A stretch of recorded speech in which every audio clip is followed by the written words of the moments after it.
ऐसा लगता है जैसे दुनिया आजकल मुसलसल तूफानों की जद में है, और मैं यहाँ सिर्फ मौसम की बात नहीं कर रहा। आज के इस तज्जिये में हम दो ऐसे मुख्तलिफ मगर इंतहाई तबाहकुन तूफानों को डीपली समझेंगे जो दुनिया की अजीम ताकतों को हिलाकर रख देते हैं। एक तरफ समंदर की शदीद जानलेवा लहरें और फिजिकल स्टॉर्म्स हैं, तो दूसरी तरफ मिडिल ईस्ट का वो सियासी तूफान है जो किसी भी वक्त ग्लोबल मईशत और आलमी नक्शे को तब्दील कर सकता है। तो चलिए इसमें गहराई तक चलते हैं। जरा तसव्वुर कीजिए, एक अजीमो शान एयरक्राफ्ट कैरियर समंदर के बेरहम थपेरों के दरमियान फंसा हुआ है। यूएसएस जॉर्ज वॉशिंगटन को एक खतरनाक तूफान में नेविगेट करने वाली लेफ्टिनेंट कमांडर सारा चेन के अल्फाज बहुत कुछ बयान करते हैं। वो कहती हैं कि जब उनका जहाज इन ताकतवर लहरों से टकराता था तो ऐसा महसूस होता था जैसे वो किसी कंक्रीट की दीवार से जा टकराए हों। ये कोई आम खौफ नहीं है, ये उन फौजी जवानों की इंतहाई डरावनी हकीकत है जिसका सामना उन्हें ऐसे मुश्किल तरीन हालात में करना पड़ता है। आगे बढ़ने से पहले जल्दी से देख लेते हैं कि आज हम इस मौजू का तज्जिया किन 5 हिस्सों में करेंगे। पहला है नेचर्स अल्टीमेट नेवल चैलेंज, फिर हम anatomy of high speed survival पर बात करेंगे, उसके बाद रुख करेंगे नेविगेटिंग जियोपॉलिटिकल स्टॉर्म्स की तरफ, चौथे हिस्से में मार्केट मैनिपुलेशन एंड डिप्लोमेसी को समझेंगे, और आखिर में शिफ्टिंग रीजनल अलायंसेस पर नजर डालेंगे। ये एक मुकम्मल सफर होगा फौजी इंजीनियरिंग से शुरू होकर आलमी डिप्लोमेसी की गहराइयों तक। आइए शुरू करते हैं पहले पॉइंट से, नेचर्स अल्टीमेट नेवल चैलेंज यानी सर्वाइविंग द ओशंस फ्यूरी। देखिए, जब कोई बड़ा मिलिट्री ऑपरेशन या आलमी क्राइसिस चल रहा हो ना, तो रफ्तार ही सब कुछ होती है। ऐसे वक्त में जहाज की रफ्तार धीमी करना या मौसम ठीक होने का इंतजार करना कोई ऑप्शन ही नहीं होता।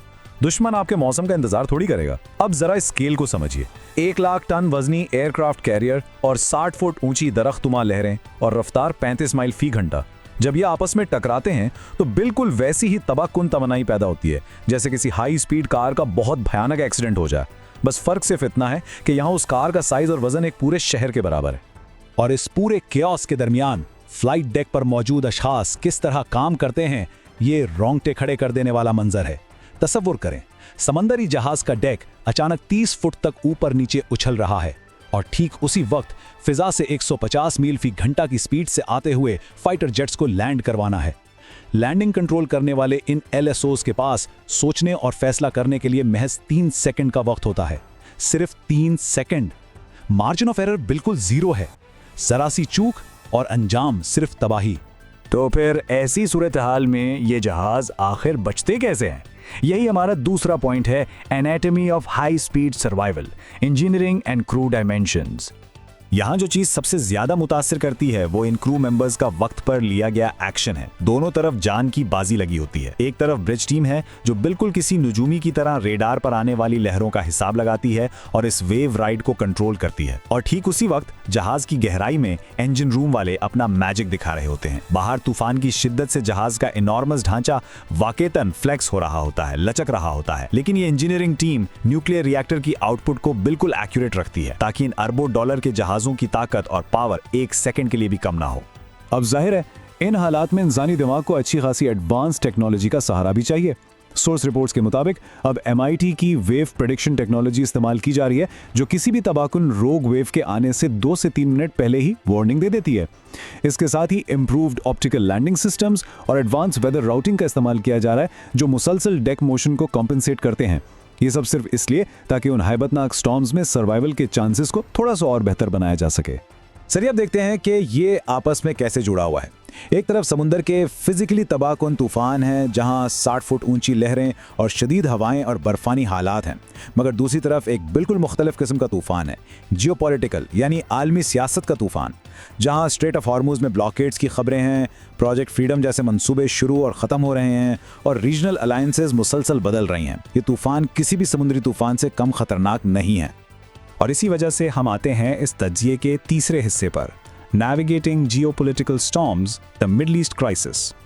देखिए, यूएस कैरियर्स अपनी सुपर एडवांस टेक्नोलॉजी से ओशन वेव्स को तो किसी ना किसी तरह हैंडल कर लेते हैं, लेकिन इस वक्त मिलिट्री फोर्सेस के गिर्द जो सियासी तूफान घूम रहे हैं ना, वो इंतहाई गैर यकीनी है। जराए के मुताबिक इस वक्त टाइमलाइन पर नजर डालें तो वक्त बहुत तेजी से निकल रहा है। अभी 0 आवर्स पर डिप्लोमेटिक टॉक्स जारी हैं।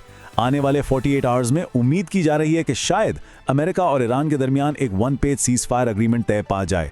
लेकिन अगर अगले 96 घंटों यानी इस हफ्ते के आखिर तक मामला हल ना हुआ तो रिपोर्ट्स खबरदार कर रही हैं कि 90% तक खुली जंग छिड़ने का खतरा है। आलमी अमन एक धागे पर लटका हुआ है।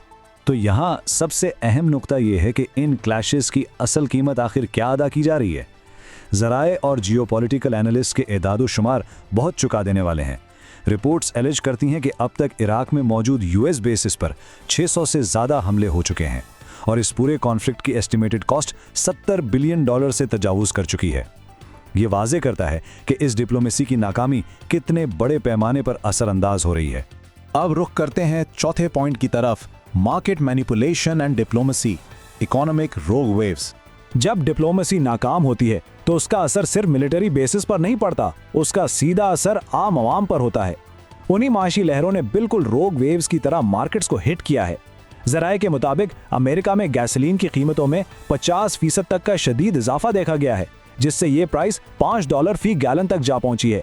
ये इस आलमी सियासी बहरान का वो प्रैक्टिकल चेहरा है जिसने घरेलू बजट्स को बुरी तरह मुतासिर किया है। मगर ठहरिए, यहाँ दस्तयाब ज़राए में एक बहुत ही संगीन क्लेम भी सामने लाया गया है। ज़राए मार्केट मैनिपुलेशन के बारे में इंतहाई डिस्टर्बिंग तफसीलात हवाले करते हैं। एक अचानक अफवाह फैलती है कि डील तय पा गई है, उसके फ़ौरन बाद ऑयल प्राइसेस गिर जाती हैं और इसी दौरान इनसाइडर्स इससे अरबों डॉलर का मुनाफा कमा लेते हैं। और फिर क्या होता है, ईरान उस डील की तरदीद कर देता है और ऑयल प्राइसेस फिर से आसमान पर चली जाती हैं। रिपोर्ट्स दावा करती हैं कि ये सब खेल महज 15 मिनट के अंदर खेला गया। वाकई ये बहुत ज़्यादा हैरानकुन है। इस शदीद गैर यकीनी की फिजा में फौजी पावर को प्रोजेक्ट करना कितना दुश्वार हो चुका है, इसकी एक वाज़े मिसाल ऑपरेशन प्रोजेक्ट फ्रीडम है। सोर्सेज बताते हैं कि पहले इसे स्ट्रेट ऑफ हॉर्मूज में नेवल एस्कॉर्ट्स फराहम करने के लिए बनाया गया, फिर इसे डाउनग्रेड करके सिर्फ गाइड्स का दर्जा दे दिया गया और उसके बाद शुरू होने के महज 48 घंटों के अंदर इस प्रोजेक्ट को कम्प्लीटली मनसूख कर दिया गया। और यही चीज़ हमें इस सफ़र के आखिरी हिस्से पर ला खड़ी करती है, shifting regional alliances, cross currents in the gulf. जैसे फिजिकल मौसम और समंदर का कोई एतबार नहीं होता, बिल्कुल वैसे ही इस वक्त आलमी अलायंसेस ब्रेकनेक स्पीड से बदल रहे हैं। हर मुल्क इस क्राइसिस को अपने नजरिए से हैंडल कर रहा है। ज़राए की रिपोर्ट्स देखें तो चाइना रीजन की सिक्योरिटी को इंडोर्स करता है, लेकिन वहां यूएस बेसिस के बगैर। दूसरी तरफ खबरें हैं कि यूएई आहिस्ता आहिस्ता इस दुश्वार वक्त में इजराइल की तरफ अलाइन हो रहा है, जबकि स्पेन यूरोपियन यूनियन से डिमांड कर रहा है कि आईसीसी पर लगने वाली अमरीकी पाबंदियों के खिलाफ एक्शन लिया जाए। एक बहुत ही कॉम्प्लेक्स वेब बन चुका है। और इन ओवरलैपिंग क्रॉस करंट से कॉन्फ्लिक्ट्स आखिर फैल कैसे रहे हैं, ये देखना बहुत अहम है। रिपोर्ट्स के मुताबिक ईरान बिल्कुल डायरेक्ट होकर अपने पड़ोसी ममालिक को वार्निंग्स जारी कर रहा है। वहीं हिजबुल्लाह ने अब बोल्डर टैक्टिक्स अपना लिए हैं, जहां वो अब डायरेक्ट विलेजेस के अंदर दाखिल होकर लड़ रहे हैं। इस तनाव के दरमियान यूएई और इजराइल के बीच डिप्लोमेटिक कॉल्स इस कॉन्फ्लिक्ट में शामिल मुख्तलिफ ओवरलैपिंग फैक्शंस को खूब नुमाया करती हैं। इन तमाम मामलात के दरमियान ज़राए ने एक बड़ा ही चौंका देने वाला फिगर भी शेयर किया है। एक हालिया पोल के मुताबिक बताया गया है कि 91% अमरीकियों का मानना है कि साबिक सदर इस तरह के शदीद आलमी क्राइसिस को हैंडल करने के लिए ज़हनी और जिस्मानी दोनों तौर पर अनफिट है। ऐसे नाजुक तरीन हालात में लीडरशिप के हवाले से अवाम का ये तसव्वुर भी अपना एक खास वजन रखता है। इस सब पर तज्जियाकारों का क्या कहना है? ज़राए ने प्रोफेसर जॉन मीयरशाइमर का एक बहुत ही स्टार्क और क्लियर स्टेटमेंट नकल किया है। वो इस बारे में कहते हैं, ये जंग एक वाज़ेह और यकीनी शिकस्त है, दुनिया की सबसे बड़ी फॉरेन पॉलिसी गलती। ये उस खास एनालिस्ट का नज़रिया है जो दिखाता है कि इन तमाम जियोपॉलिटिक्स के नताइज कितने तबाकुन तसव्वुर किए जा रहे हैं। और आखिर इस सब का नतीजा क्या होने वाला है? जियोपॉलिटिकल एनालिस्ट्स मुसलसल शदीद वार्निंग दे रहे हैं कि अगर डिप्लोमेसी नाकाम हो गई और कॉन्फ्लिक्ट ओपन एंडेड रहा तो मामला सिर्फ पॉलिटिकल नहीं रहेगा, ये पूरी दुनिया को एक ऐसे डिजास्टर्स ग्लोबल इकोनॉमिक रिसेशन की तरफ ढकेल देगा जिससे किसी भी मुल्क का बचना नामुमकिन हो जाएगा। स्टेक्स वाकई बहुत हाई हैं। यही हमें इस पॉइंट पर लाता है जहां टाइम बहुत कम बचा है। क्या मिडिल ईस्ट का ये खित्ता इन आने वाले 48 से 96 घंटों के अंदर एक one page ceasefire agreement lock करने में कामयाब हो जाएगा, या फिर इस हफ्ते के आखिर तक हम एक ऐसी खुली और ओपन एंडेड जंग की आग में प्लंज कर जाएंगे जिसका कोई सर पैर नहीं? इस छोटी सी डिप्लोमेटिक विंडो पर सबकी सांसें रुकी हुई हैं।